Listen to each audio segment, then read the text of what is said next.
Vamos a continuar con el contenido. Voy a voy a empezar a compartirles pantalla. Estábamos hablando del tema de alquinos. Ya habíamos visto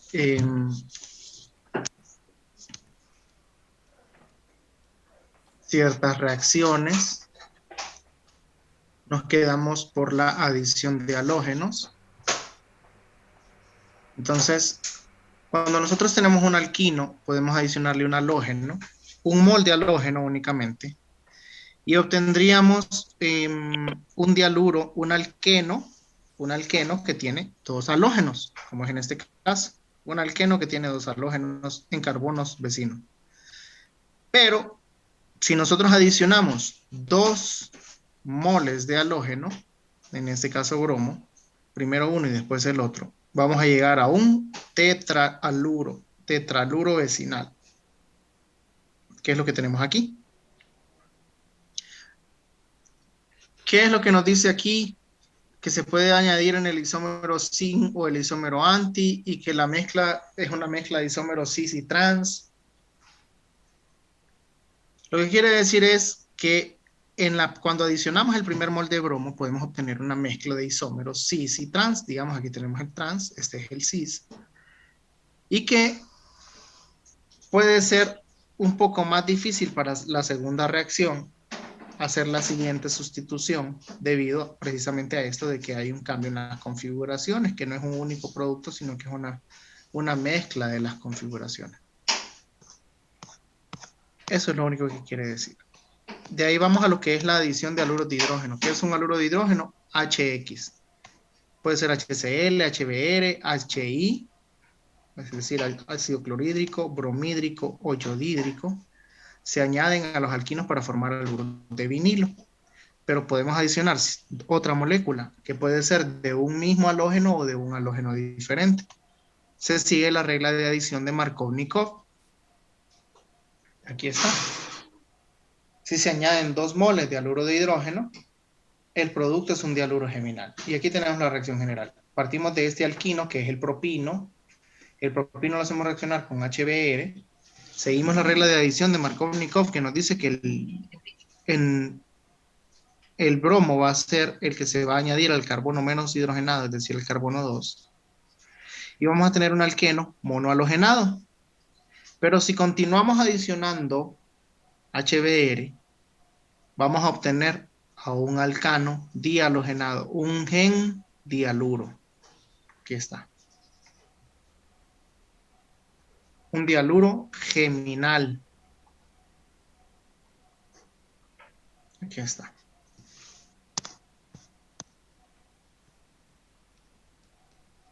¿Qué es lo que pasa cuando adicionamos HBr pero en presencia de peróxido, como lo tenemos aquí? Puede ser peróxido de hidrógeno, esos dos grupos R pueden ser peróxido de hidrógeno. Y ¿qué es lo que ocurre? Que sigue el mecanismo anti-Markovnikov, se desvía el mecanismo, entonces no vamos a decir que el bromo se va a unir al carbono menos hidrogenado, sino que por el contrario, el bromo se va a unir al carbono más hidrogenado. Es lo que tenemos aquí. En una mezcla de isómeros Z y E. Es decir, sin y anti. El producto es anti-Markovnikov, se forma un alquino terminal. Aquí también podemos adicionarle otra molécula. Siempre en presencia de peróxidos, seguiríamos utilizando o siguiendo la regla anti-Markovnikov y podríamos introducir otro bromo aquí y llegar a un alcano.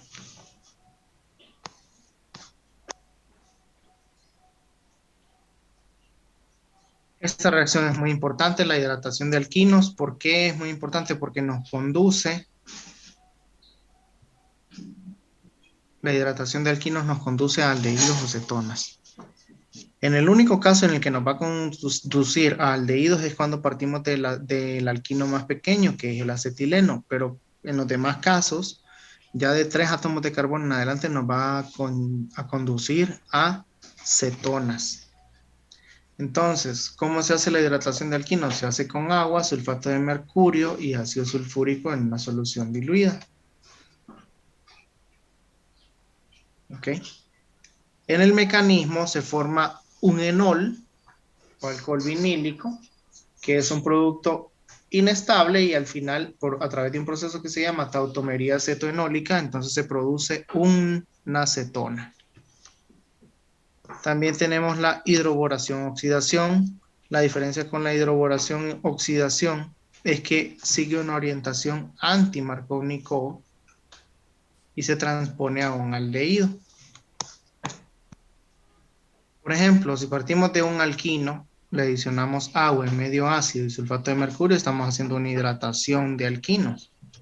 En la hidratación de alquinos se va a formar una acetona, ¿verdad? La molécula de agua se va a unir al carbono 2. Aquí tenemos una acetona. Este es el enol del que les hablaba. Un enol es un compuesto que tiene un doble enlace carbono-carbono y unido a él tiene un OH.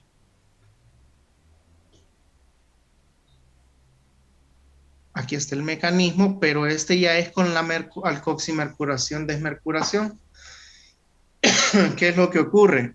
El mercurio se introduce al sistema siguiendo una orientación anti-Markovnikov. Como lo ven, no busca el centro de la estructura, sino que busca el extremo. La molécula de agua se une a la posición 2, se obtiene el enol,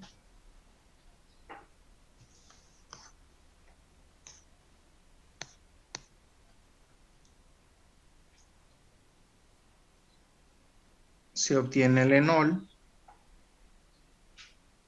En este momento, cuando va por esta etapa,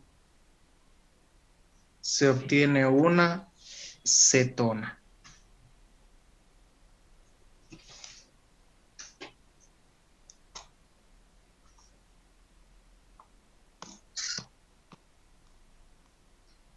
También tenemos otra reacción, esta no es muy utilizada, pero es la hidroboración. Se utiliza este reactivo que está aquí, disec-isoamilborano, disec-isoamilborano,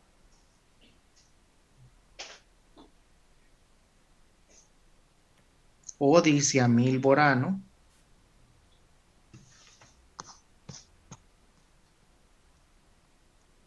Aquí lo tenemos.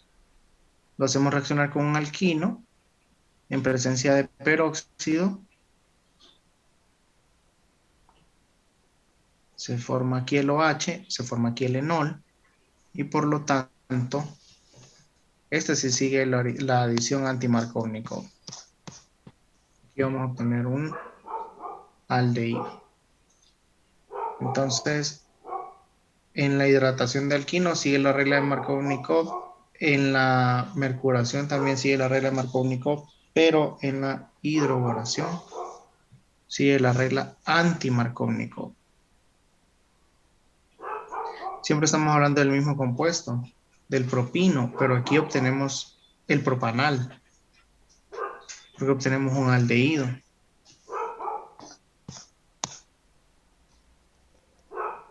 Siguiente reacción, las oxidaciones. Bueno, aquí a los alquinos los podemos oxidar de varias maneras. Podemos hacer una oxidación con permanganato de potasio, que puede ser utilizando permanganato de potasio diluido y neutro, y oxida los alquinos a dicetonas. Podemos hacerlo con permanganato de potasio básico y con calor, y reacciona con el triple enlace rompiéndolo y formando ácidos carboxílicos. Podemos hacer otra oxidación que sería la ozonólisis de alquinos. En la ozonólisis de alquinos vamos a obtener aldehídos. Perdón, ácidos carboxílicos también. Reacciona con el triple enlace. Aquí tenemos un ejemplo de cuando es una oxidación con permanganato de potasio en condiciones diluidas y neutras. Entonces vamos a obtener dicetonas, donde antes había un triple enlace carbono-carbono, va a aparecer un doble enlace, dos dobles enlaces carbono-oxígeno, carbonílicos.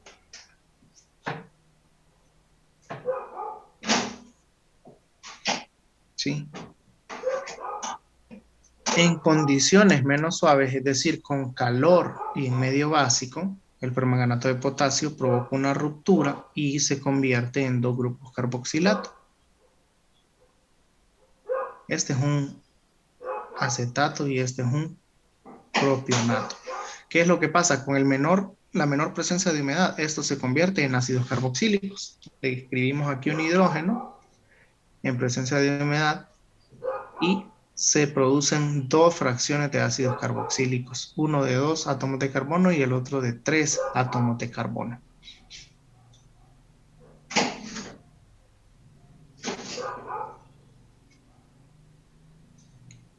Con la humedad del agua o con la humedad del aire,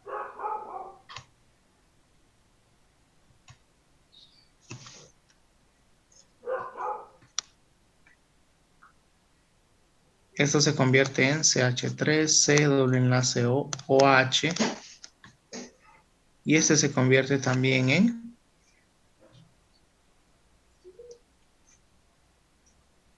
CH3, CH2, C, doble enlace O, OH. ¿Ok? Con la menor presencia de humedad, ellos se convierten en ácidos carboxílicos.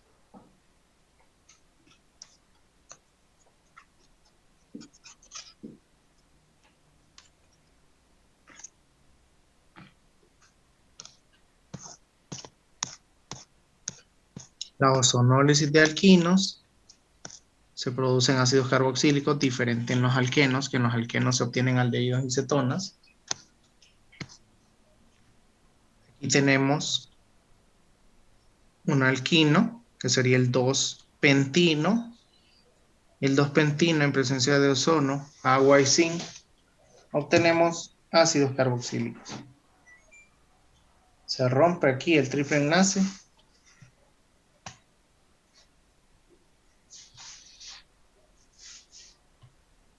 Y lo que antes era un triple enlace carbono-carbono, se convierte en un doble enlace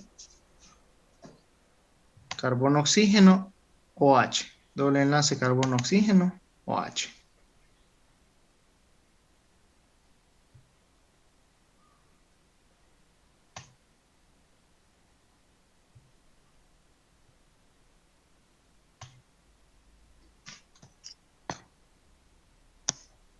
Aquí tenemos lo que son métodos de obtención a partir del petróleo, a partir del gas natural, a partir del carbonato de calcio y más el coque, se produce lo que es el acetileno, y el acetileno, cuando se le da diferentes tratamientos, pues nos conduce a diferentes sustancias como ser fibras o telas, como ser, o también plásticos, como ser el policloruro de vinilo. Bueno, este sería el cloruro de vinilo, y así nosotros armamos el polímero, es decir, la unión de varias fracciones de este cloruro de vinilo, hacemos el policloruro de vinilo, PVC, ¿verdad? Todos sabemos que el PVC es tuberías, está relacionado con todo lo que son tuberías de fontanería. El, fibras acrílicas y el poliestireno. Este es el estireno, igual. Para que podamos decir poliestireno, tenemos que al estireno hacerle un proceso de polimerización, es decir, que toda esta fracción, este patrón se repite en una cadena grande de carbonos, y eso es un polímero, y ya eso se le conoce como poliestireno, que ustedes saben que es utilizado para la elaboración de prendas de vestir.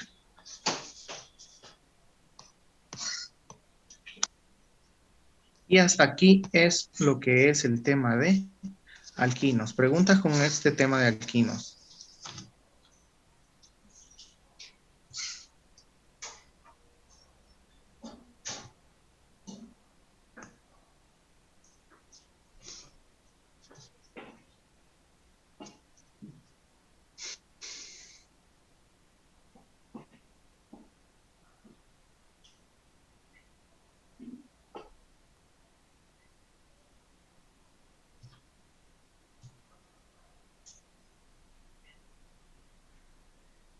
Ok.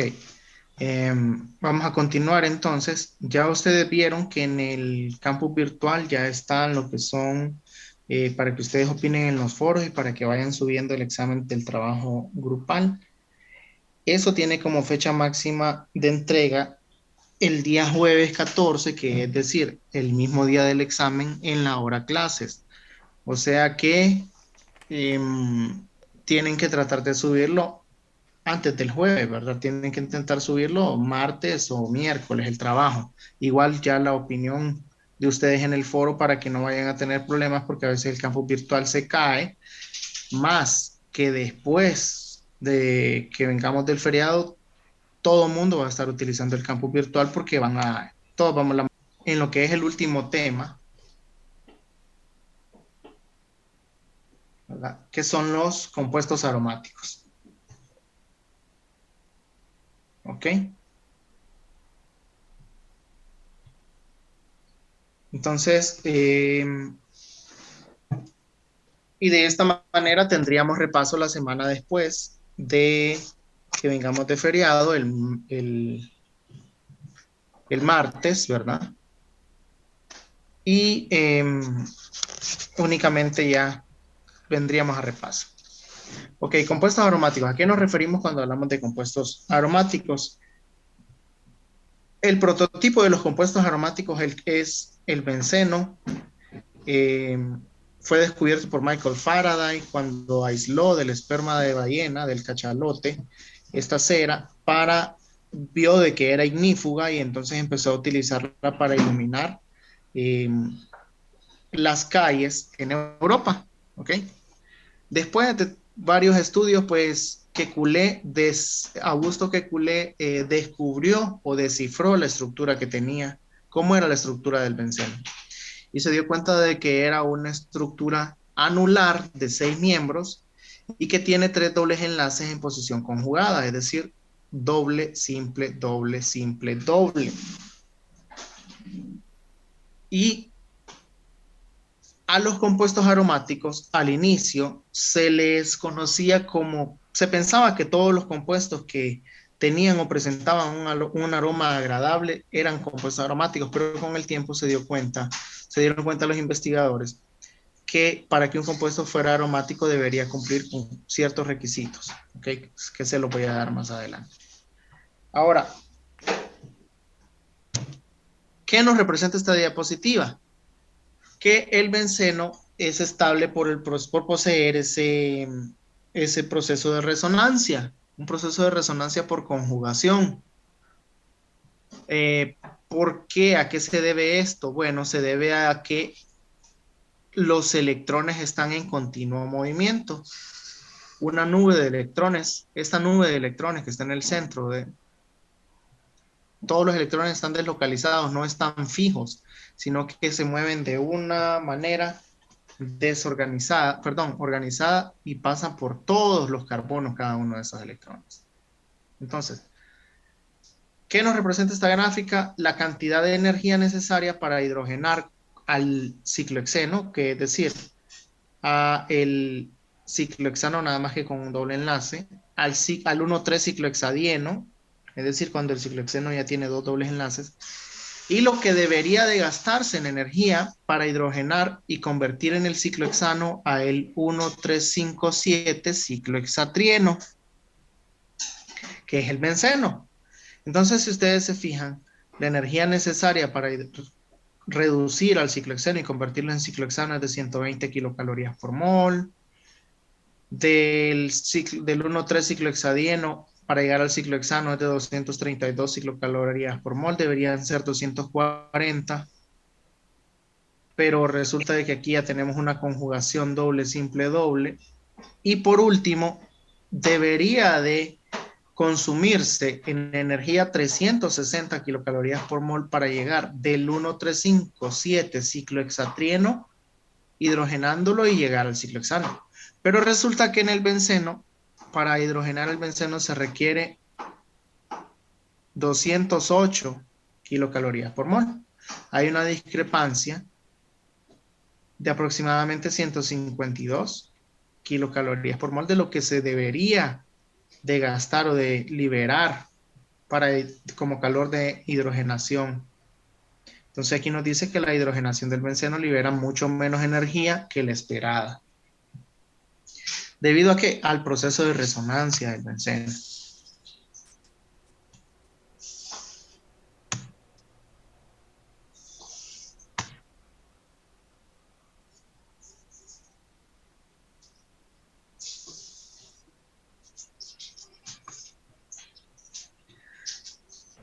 El benceno presenta una gran estabilidad química y propiedades diferentes a las sustancias con estructuras semejantes, tanto así que nosotros no podemos hacer reaccionar al benceno bajo las circunstancias, bajo las condiciones tradicionales, sino que de repente para que nosotros podamos hacerle sustituciones al benceno tenemos que hacerlo con condiciones como aplicar no solo bromo, sino que tendríamos que adicionarle bromuro de hierro y calor, o si queremos hacer una reacción de sulfonación, pues tenemos que adicionar no únicamente ácido sulfúrico, sino que también a la reacción tenemos que aumentarle ácido sulfúrico concentrado y calor.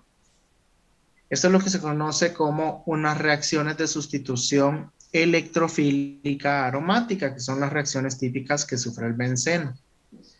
Y diferente a las adiciones, ¿verdad? Como ser en los alquenos, que en los alquenos únicamente adicionamos a los carbonos que tienen el doble enlace, le adicionamos eh, diferentes sustituyentes. Como les decía, el benceno es muy estable porque posee resonancia. El proceso de resonancia lo que implica es que hay un movimiento de electrones, es decir, que estos 6 electrones que están aquí, porque por cada doble enlace hay 2 electrones, y si hay 3 dobles enlaces serían 6 electrones.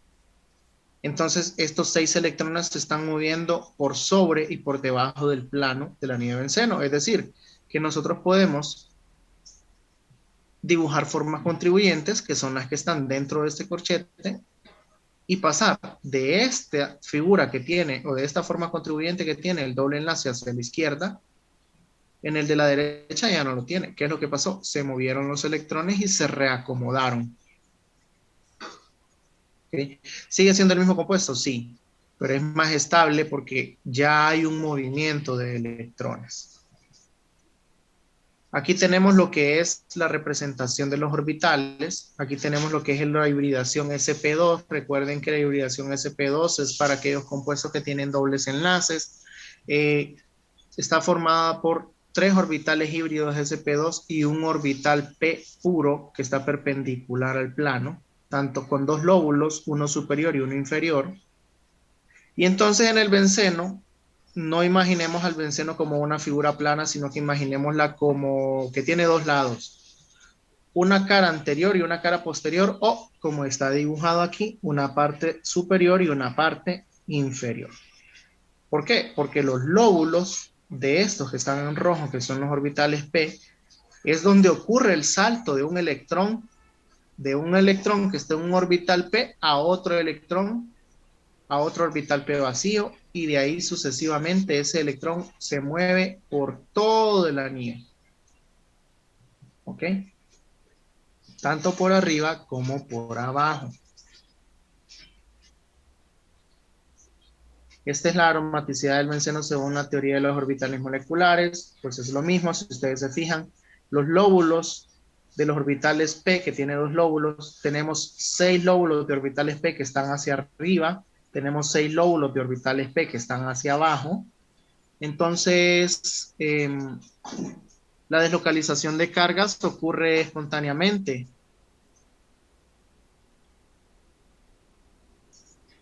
Se van moviendo las cargas, y a medida se van moviendo las cargas, pues los enlaces también se van moviendo en diferentes orientaciones y en diferentes maneras. Ahora, quiero que apunten esto que les voy a decir en esta diapositiva, por favor. Copien esto. Para que un compuesto sea aromático debe cumplir con 4 requisitos.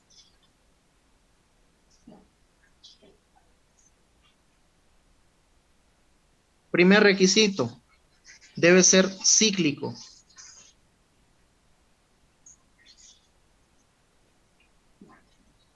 Segundo requisito, debe ser plano. Es decir, que cada uno de los miembros del anillo debe tener hibridación sp2.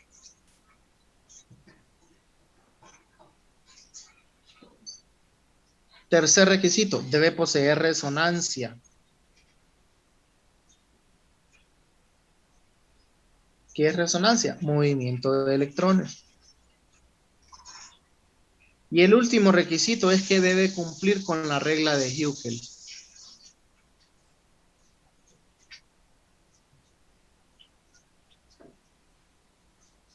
Los números de Huckel son 2, 6, 10, 14, 18, 22, 26 y así sucesivamente en un patrón de 4 en 4. ¿Ok? Si ustedes se fijan en el benceno, aquí tenemos una forma contribuyente y explica lo que es el movimiento de electrones. Un doble enlace salta de un par de carbonos hacia otro par de carbonos. Y lo hace en maneras diferentes, en 3 formas, para obtener un total de 6 electrones pi.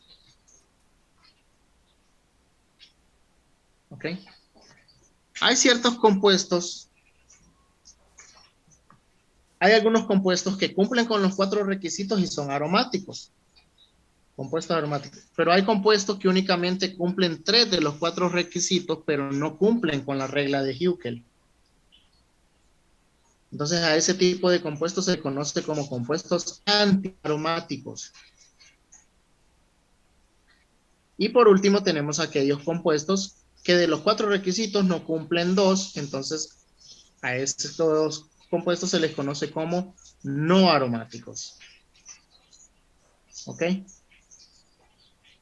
Aromático, no aromático y antiaromático. Ahora, si ustedes se fijan, todos estos compuestos son cíclicos, todos tienen hibridación sp2, todos cumplen con la regla de Huckel y todos poseen resonancia. Por lo tanto, todos estos compuestos son aromáticos. ¿Cómo sabemos cuánto es el número de Huckel? Bueno, cada doble enlace está formado por 2 electrones. Entonces, si aquí tenemos 5 dobles enlaces, ¿cuántos electrones tenemos en total?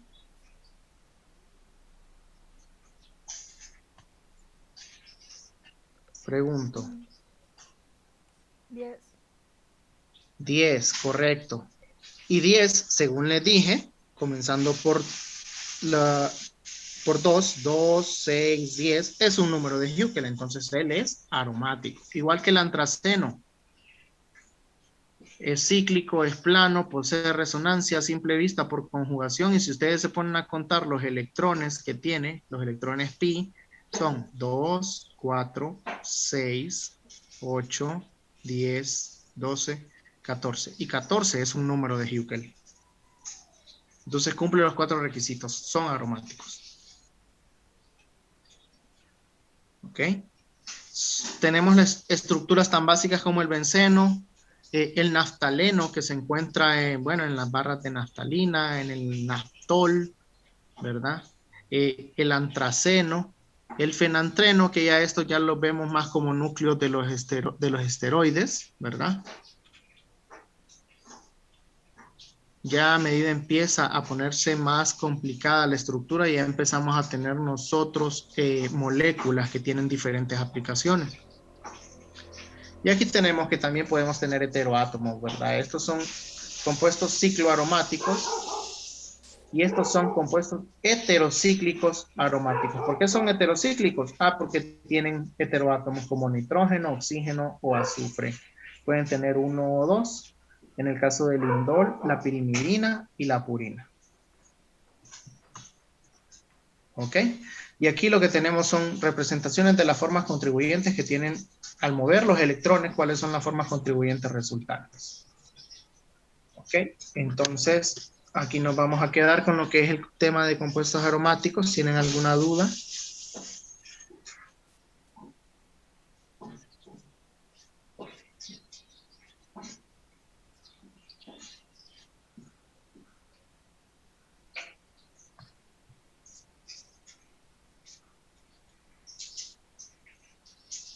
¿De dónde sale n? Ah, pues n es el número de electrones.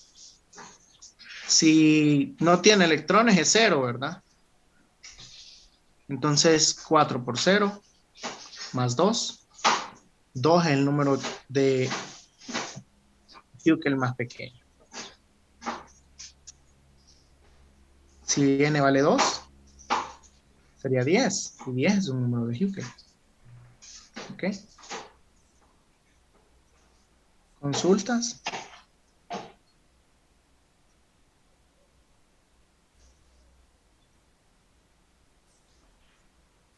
Resonancia significa movimiento de electrones. Significa que un electrón puede estar primero en un carbono, pero segundos después está en otro carbono. Y segundos después está en otro carbono. Eso quiere decir que no está fijo, no es una carga fija. Eso significa resonancia, movimiento de electrones.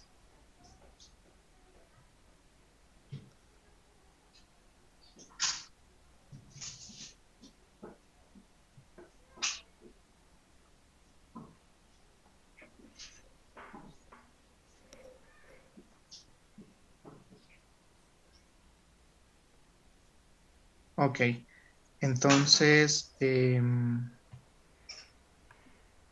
pues terminamos con el contenido del primer parcial, jóvenes. Vamos a repaso cuando vengamos del feriado y después tendríamos pues el examen, ¿verdad? Y las evaluaciones acumulativas. Entonces, ¿algún comentario que quieran agregar? Nos veríamos el próximo martes después del feriado. Yo tengo una pequeña pregunta, es que no me quedó muy claro cómo identificamos cuando poseen resonancia. Sí, cómo no.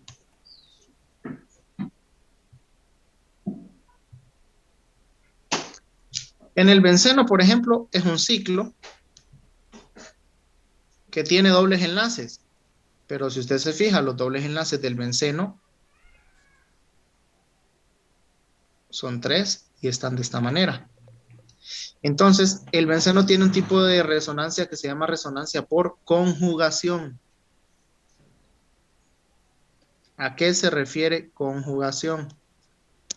A que tenemos primero un enlace doble, uno simple, después uno doble, uno simple, después uno doble. Y ese es un sistema conjugado. El sistema más conjugado, más pequeño que nosotros tenemos, es el 1,3-butadieno. ¿Por qué? Porque aquí tenemos doble, simple, doble. Ese es un tipo de resonancia por conjugación. ¿Por qué le decimos resonancia? Porque yo puedo mover estos electrones. Puedo mover estos electrones hacia acá y tener aquí un doble enlace. Puedo mover estos electrones hacia acá y tener aquí el doble enlace. Y puedo tener estos electrones y moverlos hacia acá y tener aquí el doble enlace. Y si usted se fija, sigue siendo el mismo compuesto, pero ¿qué fue lo que pasó? Todos los electrones se movieron por todos los átomos de carbono del ciclo. A eso se refiere con el proceso de resonancia. Ahora sí. Sí, gracias. Bueno.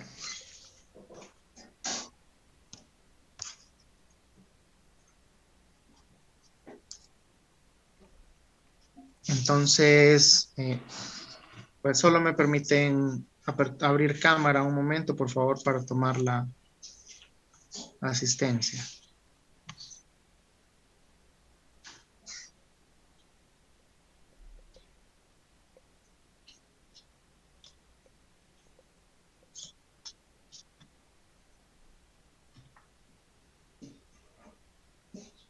Bueno, aquí vamos. Listo. Entonces, les agradezco su atención el día de hoy, que tengan felices vacaciones, se cuidan y nos veríamos después del feriado, ¿verdad? Igualmente, doctor, gracias. Bueno, a la Gracias, orden. que tenga buen día. Gracias, Muchas doctor. gracias, doctor. Tenga buen día. A la orden, que tengan buen